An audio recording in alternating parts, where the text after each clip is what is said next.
Welcome, everybody. I'm going to give you just a little bit of a history lesson going back to 1992 when we had significant budget challenges in the state, and we put in place a budget reform law that has served the state very well for going on 20 years now. That piece of legislation was passed by a Democratic legislature and signed by Governor Branstad.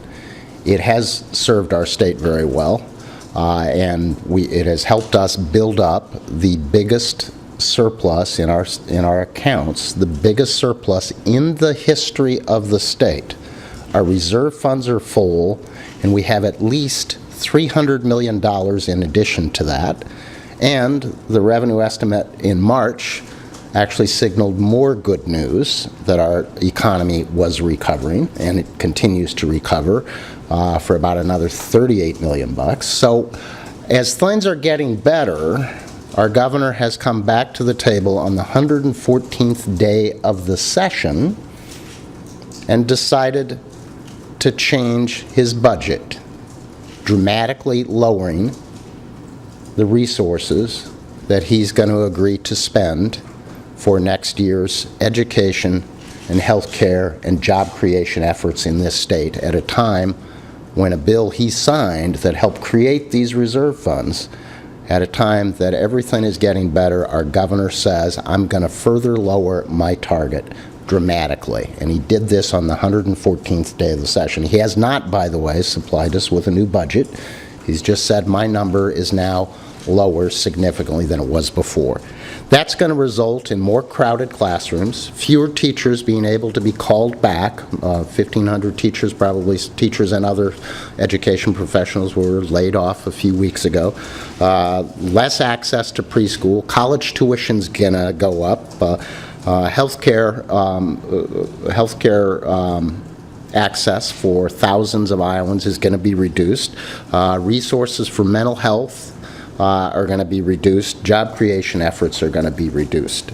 We think this is a gut punch to the middle class. We think it's wrong, and we're going to continue to fight for what's important out there. And education's very high on that list, and healthcare is very high on that list, and job creation. This is a mistake to sacrifice middle-class Iowans for the sake of piling up ever larger reserve funds so you can make tax cuts to your rich buddies. We think that's a mistake, and we're going to fight very hard. Our members are back home right now talking with their local folks. They're talking with their cities. Cities are expressing dramatic reservations about some of their property tax schemes. So we're, rather than moving closer together a week after we're supposed to adjourn, the Republicans and the governor are moving further apart. I'll take your questions. What is the dollar figure? The governor's original budget called for spending $6.161 billion. So he is now below that number because he has agreed with House Republicans to go down to 5.999. This is going to go on a while, I would say, because we think this is completely unacceptable. And like I say, we're going to stand up for the middle class. They're making an attack on middle-class Iowans. Every Iowan that's got a kid that's in any of our state institutions, at our universities, every parent's going to be faced with higher tuition because of these actions. Every kid in a community college is going to be faced with higher tuitions. Job creation efforts are going to be minimized. I thought this session was supposed to be about creating jobs, and so far it appears that it's going to be a net loss for this governor in terms of jobs, laying off teachers across the state. So this is going to take a while, Mike. Weeks, months. Weeks or months? Yep. 92, was that also the year that you went until June 26th without having a budget signed? Was that the same? That's correct. And do you think that similar situation will occur? I think it's. What do you do when they change the parameter of the deal that you've been working on since the beginning of the session in the 114th day? It seems like more than once now, House Republicans are working with the governor to come up with their new target, to come up with a property tax plan, and you haven't been at the table. Is that the way things usually work with the government? I don't care about how things usually work. We're going to work to protect the middle class in this state from the excesses of the Republicans in the House and the Republican governor. Well, are you offended if you aren't at the table for those? I don't get offended. I don't spend a lot of time on that. It's about making the institution work as best we can. People of good faith sitting down, trying to come together. People of good faith sat down and moved $161 million down in their target. So changing the deal at the end of the game and changing it downward when all of the indicators are things are actually getting better in the state of Iowa, that seems pretty ridiculous to me. It seems more a political game than a governing game. But they've been engaged in that since the start of the session. Mike, the argument they're making is that if they were elected to lower spending, what they're trying to do with this new smaller pie. How do you respond to that?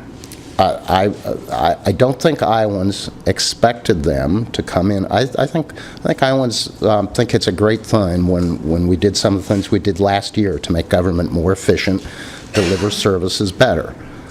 The translation is, we thought it was about making government more efficient, and we've cooperated in every way on that front.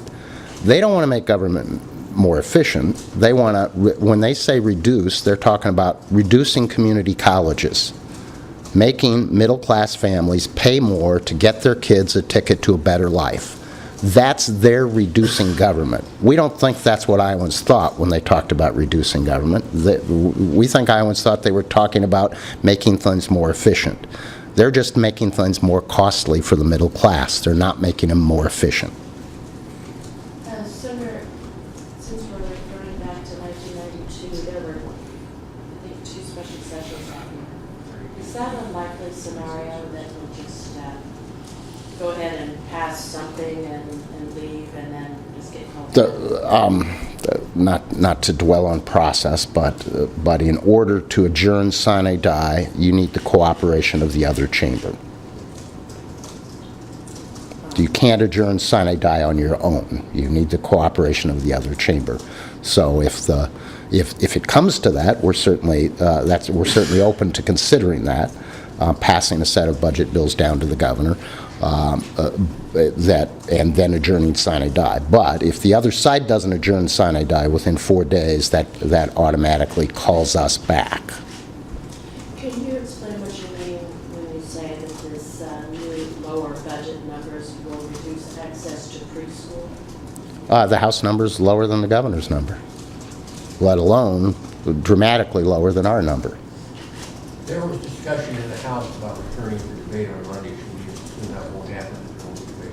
Well, I don't know what the House will do. We are going to continue to work. We're going to continue to work with our members. Our members probably will not come back on Monday for debate, but they will be in their communities assessing the impact of this kind of changed lay of the land relative to the budget. What's going to happen with abortion? Are you going to allow debate on that? Talk to the floor manager of the bill. They say it's too early to talk about doomsday scenarios, the bumping up to June 30th when the government would face a shutdown. But it sounds like you're talking weeks or months. They say it's too early to talk about that. I think it's actually kind of too late to talk about the governor changing his budget numbers to the tune of $160 million. But is that the next pressure point of government shutdown? I'm not going to worry about the next pressure point. We're going to stand up for the middle class in Iowa. We're not going to let them gut punch the middle class in the state of Iowa, and that's what these new budget numbers do.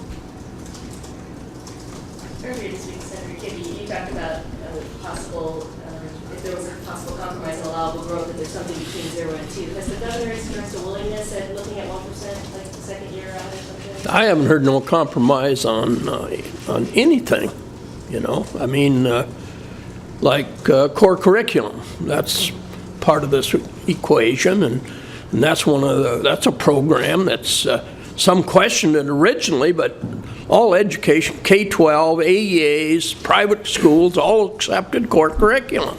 Same way with preschool. 80% of Iowans favor the preschool program we have.